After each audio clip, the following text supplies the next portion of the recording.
चारों ओर के नज़ारे ही बड़े सुंदर हैं यहाँ से।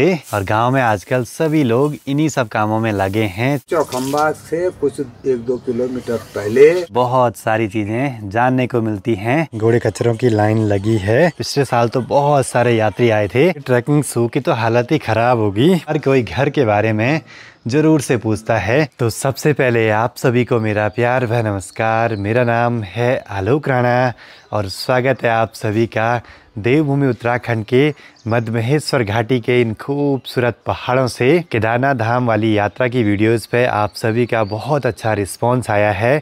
उसके लिए बहुत बहुत धन्यवाद। और साथ ही बहुत सारे नए लोग भी जुड़े हैं अपने साथ, तो बने रहिए चैनल के साथ। आपको उत्तराखंड की खूबसूरत जगहों पर घुमाते रहेंगे आने वाले समय में।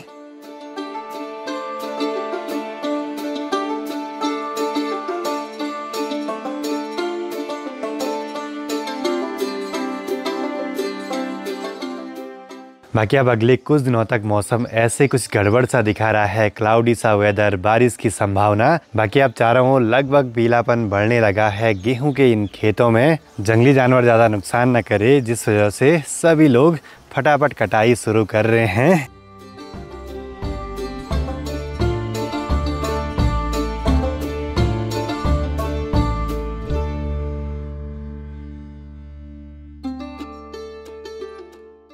बाकी घर के सामने वाली धार पे आके तो चारों ओर के नज़ारे ही बड़े सुंदर हैं। यहाँ से दूर दूर तक के पीले पीले गेहूं के खेत बड़े सुंदर दिखाई देते हैं। 1 महीने पहले यहाँ बस हरियाली थी और ये पीलापन देख के ना सभी को एक उम्मीद है कि गेहूं की फसल अच्छे से हो और अच्छा अनाज उनके घर पे हो जाए, क्योंकि मेहनत तो बहुत लगती है भाई खेती बाड़ी के इन कामों में। आगे बढ़ते हुए अभी पहुँचा हूँ बॉर्डर जी लोगों के घर पे और यहाँ पे देखिए खूब सारे गुलाब के फूल लगे हैं भाई। तो अचामाना मरनी आप चले गए, तो मरनी से आप ऊपर चले जाओ चौखंबा की तरफ। थोड़ा जानकार आदमी को ले लो, रांसी वाले।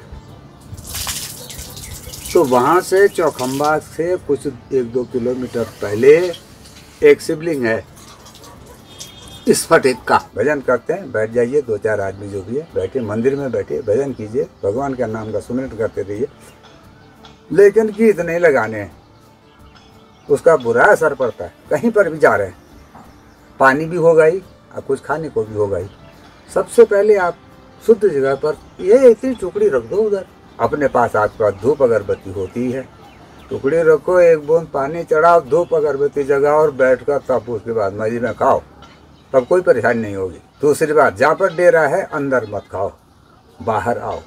एक जगह पर हाथ पाँव धोइए, पानी में जो पानी बह रहा उसमें हाथ पांव धोया हुआ, कोला पिचकारा, दांत साफ किया हुआ पानी उस पानी में नहीं पड़ना चाहिए। अगर फूल भी आप तोड़ते हैं तो पहले भगवान का सुमिरन करके, जिसका वो क्षेत्र है क्षेत्रपाल को प्रणाम करके, और उस पुष्प को भी उससे आज्ञा लो, महाराज आप कृपा करके मेरे पास आ जाइए, मुझे भगवान को चढ़ाना है। मन में बोलो सब हाथ जोड़ के, उसके बाद पुष्प तोड़ दो। हमारे गौर को नहीं चढ़ो ना, तब क्या रिवाज है फटाफट बोल। ये कुछ ऊपर, ये ऊपर जो हैं दिव्य शक्तियाँ हैं, कहने का मतलब मेरा ये है। तो उन दिव्य शक्तियों के नज़दीक जाने पर हमारा व्यवहार कैसा होना चाहिए, ये हमारा, इसको ये सब आता है शौचाचार में। जो बातें मैंने अभी कही इसको शौचाचार कहते हैं। तो बगल पड़ोस वाले बॉर्डर जी लोगों के घर पे आके बहुत सारी चीज़ें जानने को मिलती हैं इन पहाड़ों के बारे में, बुग्यालों के बारे में। और आज जाना है कि बुग्यालों में क्या चीज़ें करें, कैसे करें और क्या न करें। अब बॉर्डर जी आध्यात्मिक विचार वाले भी हैं और फॉरेस्ट डिपार्टमेंट में भी जॉब कर चुके हैं। बाकी यहाँ घर के ठीक सामने पे बहुत सारे गुलाब के फूल लगे हैं जो कि आजकल अच्छे से खिले हैं, और साथ ही नारंगी के बहुत सारे पेड़ जिन पर की खूब सारी नारंगी लगती हैं भाई।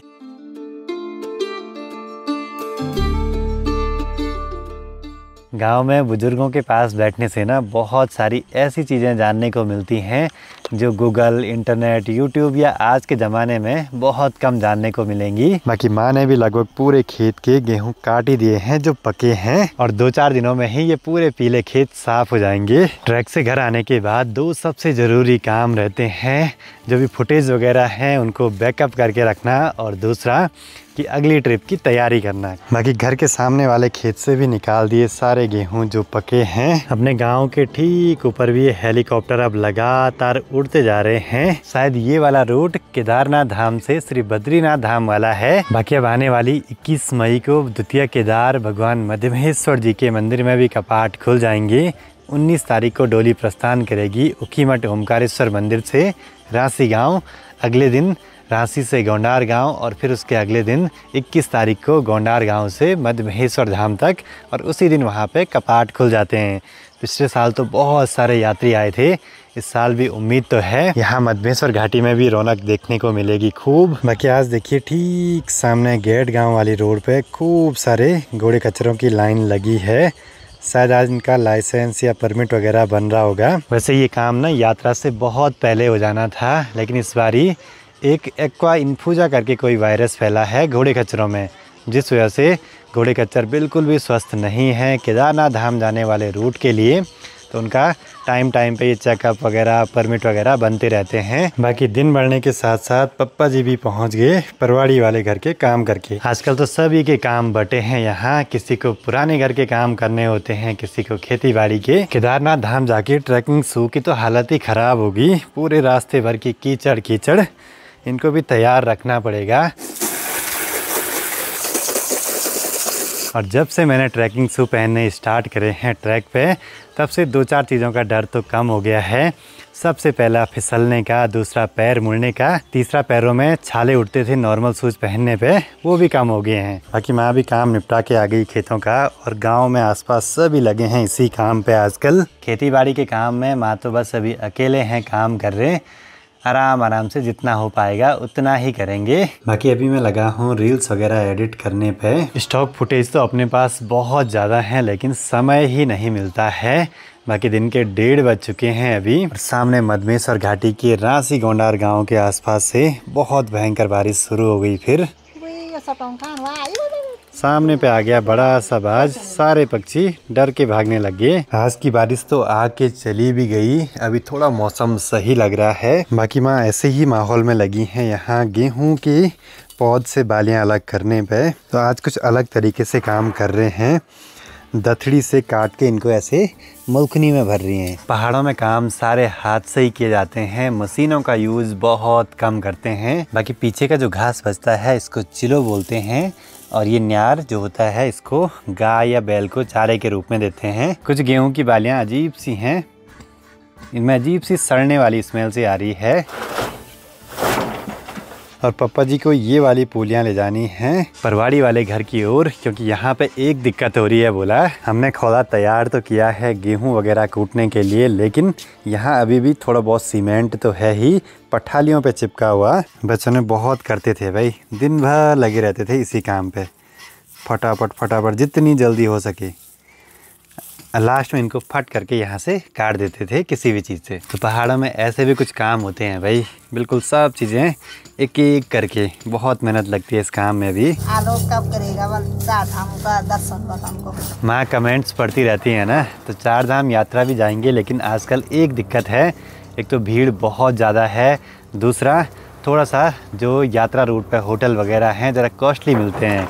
सबसे बेस्ट टाइम मुझे लगा है अपने अनुभव के आधार पे सितंबर और अक्टूबर के टाइम पे, जब बरसात भी चले जाती है, नज़ारे भी बढ़िया रहते हैं और दर्शन भी अच्छे से होते हैं। इसीलिए अगर कोई भी मुझे पूछता है कि कब जाना चाहिए 4 धाम यात्रा पे, तो मेरा कहना यही रहता है सितंबर या अक्टूबर का महीना। और गांव में आजकल सभी लोग इन्हीं सब कामों में लगे हैं, चाहे मेहनत करके कितना भी फल मिले, लेकिन मेहनत जरूर करते हैं उन पे खूब सारी। पर इन बालियों के कीस बड़े खतरनाक से होते हैं, गलती से गले में चले गया या खाने में चाय के साथ पानी के साथ पड़ गया ना, बहुत मुसीबत हो जाती है। माँ ने मेरे काम को फेल कर दिया, बोलें कि हरे वाले नहीं छानने थे इनमें, क्योंकि यहाँ पे बीज के लिए इकट्ठा कर रहे हैं पकी हुई बालियाँ। पापा जी ले आए हैं गर्मा गर्म चाय, अब गेहूं छान रहे हैं। तो बचपन में जैसे हम चाय पीते थे वैसे ही पी लेते हैं आज। गेहूं के पीछे का जो ये डंठल है, इससे हम चाय पियेंगे। पापा जी को ये गेहूं ले जाने हैं परवाड़ी वाले घर पे। स्कूटी का ये फायदा रहता है कि यहाँ से चीजें आसानी से पहुँच सकती हैं परवाड़ी वाले घर पे। बाकी अब शाम के टाइम पे आज मौसम सही हो रहा है और आसपास के नज़ारे बड़े सुंदर हो रखे हैं भाई। ऐसे में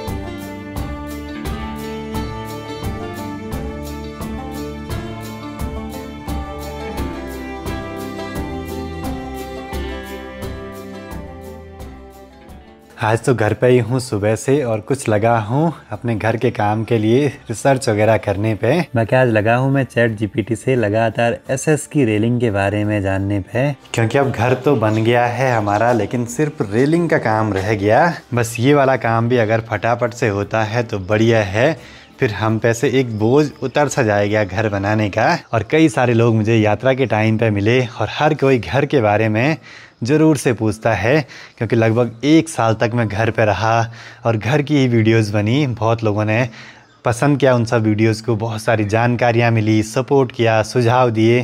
तो धन्यवाद आप सभी का एक बार फिर से। बस अब ये काम एक बार निपट जाए, फिर मैं भी फ्री हो जाऊंगा अपने इस काम से, क्योंकि देख रेख और जिम्मेदारी बहुत है इस काम में। कमरे तो हमने ये बना दिए अच्छे तरीके से, बस इनको अच्छे से मेंटेन भी रखना है। देखते हैं भाई, अभी तो बहुत सारा सामान चाहिए इनके लिए भी, तकिए, चादर, पर्दे, रजाई, कंबल वगैरह। बाकी पिछले साल मैंने देखिए यहाँ पे एक प्लास्टिक का टुकड़ा रखा था पक्षियों के घोंसला बनाने के लिए, अभी तक वहीं पे है, लेकिन पक्षियों ने उस पर घोंसले नहीं बनाए।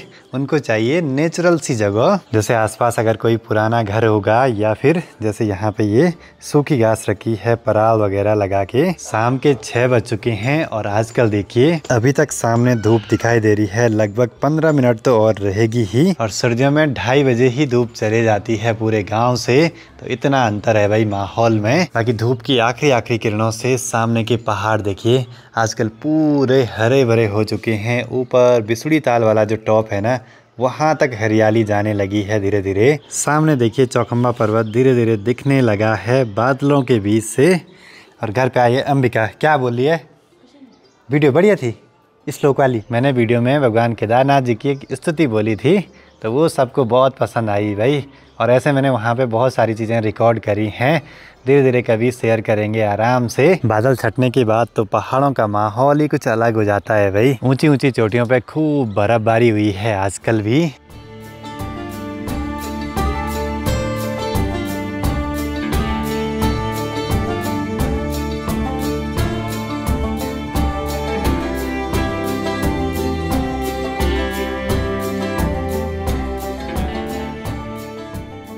पड़ोस वाली बॉडीजी लोगों से साग सब्जियां तो मिलती रहती हैं समय समय पे। प्याज की पत्तियों का साग और सब्जी तो बड़ी गजब की होती है भाई। बाकी माँ ने भी अपना काम लगभग पूरा कर ही दिया। यहाँ पे फुल मुल्कनी भर दी।